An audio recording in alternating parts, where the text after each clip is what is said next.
وَاخْفِضْ لَهُمَا جَنَاحَ الظُّلِّ مِنَ الرَّحْمَةِ۔ احیاء العلوم کے اندر یہ حدیث، یہ واقعہ موجود ہے کہ موسیٰ کلیم اللہ علیہ السلام کلیم اللہ تھے، رب سے کلام ہو رہا ہے موسیٰ علیہ السلام، بات چیت ہو رہی ہے، گفتگو ہو رہی ہے، نگاہوں کو اٹھایا تو موسیٰ علیہ السلام نے دیکھا اللہ کے عرش تلے ایک شخص بڑے آرام سے سکون سے کھڑا ہے اور تفریح جیسا اس کا معاملہ گھوم رہا ہے۔ بات کرتے کرتے اس پر نظر پڑتی ہے تو بہت تعجب کرتے ہیں، کہتے ہیں یا ربی اے میرے رب، یہ شخص ہے کون جو بڑے سکون سے تیرے عرش تلے گھوم رہا ہے بڑے آرام سے؟ اتنا آرام تو بادشاہ کو بھی نہیں ہے، اتنا سکون تو نہیں۔ اب موسیٰ علیہ السلام کے دل میں لالچ پیدا ہوئی، یہ کون سا عمل کرتا تھا، یہ مقام حاصل کر لیا، اگر رب العالمین نے اس کا نام بتا دیا، میں جان لوں کیا عمل کرتا تھا تو میں بھی یہی عمل کر کے یہ مقام حاصل کر لوں گا۔ کہا یا ربی یہ کون ہے؟ رب نے فرمایا نام سے کیا لینا دینا، نام سے کوئی فائدہ نہیں، کہو تو اس کا عمل بتا دو جس کی وجہ سے ہم نے اس کو یہ مقام دیا ہے، یہ مرتبہ دیا ہے، یہ شان دیا ہے، یہ عزت دیا ہے، یہ مقام دیا ہے، یہ سکون دیا ہے۔ کہا رب العالمین عمل ہی بتا دیجئے۔ رب العالمین نے فرمایا لا يحسدون الناس على ما آتاهم الله من فضله۔ اگر ہم نے کسی کو اپنے فضل سے کچھ دیا ہے، کسی کو عزت دے دیا بہت، کسی کو طاقت دے دیا بہت، کسی کو اقتدار دے دیا، کسی کو کرسی دے دیا، کسی کو حسن دے دیا، کسی کو مال دے دیا، تو یہ شخص اس سے حسد نہیں کرتا تھا، اس سے جلتا نہیں۔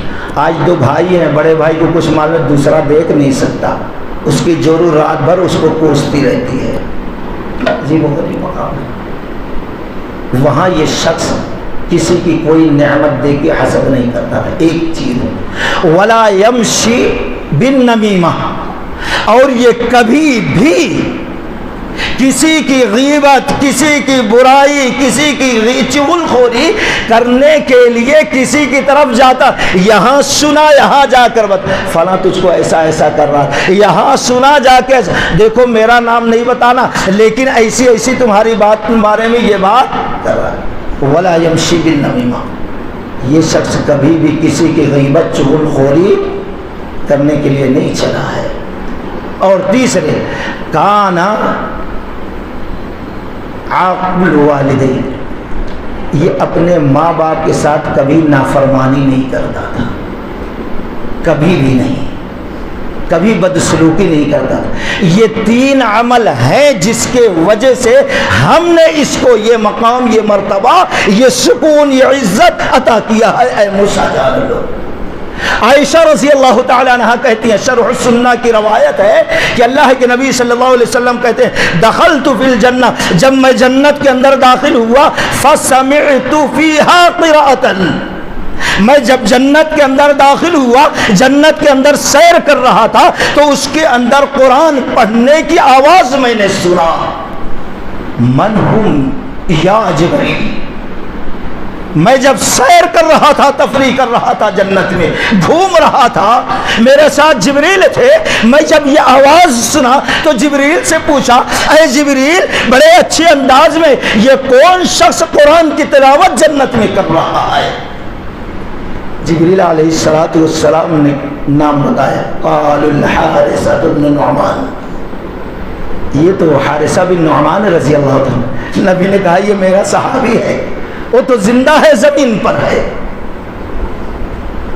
قرآن زندگی میں تلاوت کرتا ہے زمین پر، اور رب العالمین اس کی آواز مجھے جنت کے اندر سنا رہا۔ یہ درجہ، یہ مقام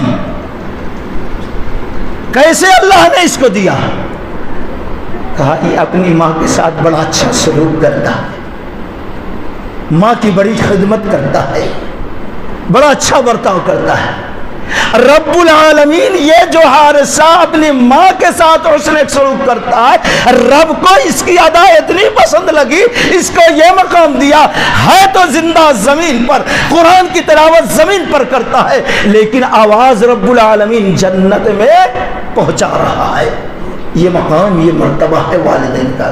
تو دوستو، والدین کے ساتھ اچھا سلوک کرو زندگی میں، کافر بھی ہو مشرک بھی ہو تو دنیا کے معاملے میں ان کے ساتھ اچھا سلوک کرنا ہے، جب ان کی بات نہیں ماننا، جب ان کی بات ماننے سے اللہ کے ساتھ رسول کے ساتھ ٹکراؤ کا معاملہ آ جائے، ایسے وقت میں اب ان کی اطاعت نہ کرنے کی اجازت ہے، باقی جہاں تک اللہ تعالیٰ کے قانون کے خلاف ورزی نہ ہو اس وقت تک ماں باپ کی بات مانتے رہنا یہ فرض ہے ہمارے لیے۔ خصائص کبریٰ کے اندر یہ واقعہ نقل ہے کہ ایک نوجوان آیا رسول اللہ صلی اللہ علیہ وسلم کے پاس، اپنے والد محترم کی شکایت کر رہا ہے، بوڑھے کی شکایت کر رہا ہے۔ اللہ کے رسول صلی اللہ علیہ وسلم، میں دن بھر محنت کرتا ہوں، کوشش کرتا ہوں، پیسہ کماتا ہوں، جما کے رکھتا ہوں، میرا باپ بلا میرے سے پوچھے ہوئے لے لیتا ہے، پورا بیکار میں خرچ کر دیتا ہے، میرے کو تکلیف ہو رہی ہے، پورا مال خرچ کر دے رہا ہے، میں اجازت نہیں دیتا، تکلیف ہو رہی ہے میرے، اس لیے میں آپ سے۔ اللہ کے نبی صلی اللہ علیہ وسلم کچھ بولنے جا رہے تھے، رب العالمین نے جبریل کو بھیج دیا۔ جبریل علیہ السلام کہا اللہ کے نبی یہ نوجوان جو بول رہا ہے خبردار آپ اپنی زبان کو حرکت مت دو، کچھ مت بولو، کب تک؟ دیکھو اس کا والد آ رہا ہے بوڑھا وہاں پہ، جب اس کا باپ آ جائے اس کے بوڑھے باپ کی بات کو سن لینا، جب زبان کو حرکت دینا، ورنہ بولنا نہیں، گرچہ شکایت کر رہا ہے۔ آ گیا بوڑھا، اللہ کے نبی کے پاس سلام کر کے بیٹھ گیا اور چہرہ لٹکا ہوا، رنج غم کے آثار ہیں اس بوڑھے کو۔ کہنے لگا اللہ کے رسول صلی اللہ علیہ وسلم، مجھے خبر ملی ہے یہ میرا بیٹا آپ کے پاس آیا ہے شکایت لے کے کہ میں اس کا مال لے لیتا ہوں، خرچ کر دیتا ہوں۔ یہ بچہ تھا، چلنے نہیں آتا تھا، بوڑھا تھا، اللہ کی قسم ایک کپڑے میں پیشاب کرتا تو بدل دیتا تھا، دوسرا کپڑا پہنا، روتا رہتا تو میں سینے سے لگا لیتا تھا، کندھے پہ بٹھا کر گھنٹوں اس کو پھراتا تھا۔ مقصد یہ تھا اس معصوم بچے کو کوئی تکلیف نہ ہو، سکون کی اس کے عیش و آرام میں یہ پروان چاہے، کوئی تکلیف نہ پہنچ پائے۔ لیکن آج تھوڑے پیسے تھے، میرا یہ بیٹا میری شکایت کرنے آیا، پھر بیٹے کی طرف متوجہ ہوا، کہا بیٹا کم سے کم میرے بیٹے کا حق ہونے کا ادا نہیں کر سکتا تو ٹھیک ہے، کم سے کم ایک اچھا پڑوسی کیسا ہوتا ہے، کیسا ایک اچھا پڑوسی، نیک پڑوسی اپنے پڑوسی کے ساتھ اچھا سلوک کرتا ہے، کم سے کم پڑوسی کی طرح میرے ساتھ سکون معاملہ کر دیتا تو بڑا اچھا تھا۔ بیٹے کی طرح تو نہیں بن سکا تو نہیں بن سکا، اچھا پڑوسی تو بن جاتا۔ اللہ کے نبی صلی اللہ علیہ وسلم نے اس بوڑھے باپ کے جب یہ انداز دیکھا، یہ تکلیف دیکھی تو نبی علیہ السلام کی آنکھوں سے آنسو جاری ہو گئے۔ آپ نے روتے ہوئے نوجوان کی طرف غصے کی نظر ڈالی اور کہا انت ومالک لابیک، اے نوجوان سن، بوڑھے باپ کی شکایت کر رہا تھا، تو بھی اور تیرا سارا مال بھی لابی کے تیرے باپ کے لیے ہے۔ سوچو کیا مقام، آج ہم 1000-2000 روپیہ دینے کے لیے بابا کو ترسا دیتے ہیں، تڑپا دیتے ہیں۔ ماں دیکھتی رہتی ہے بیٹے کو کب تنخواہ ملے گی، بابا دیکھتا رہتا کب میرا بیٹا 1000 روپیہ میرے ہاتھ پہ رکھتا، ان کو ترسنا رہتا ہے۔ آپ کو کبھی رونے نہیں دیا اس نے، کیسی زندگی دی ہے خود تکلیف اٹھا کر، آج پیسے کے لیے کتنی بدبخت بد نصیب اولاد ہے۔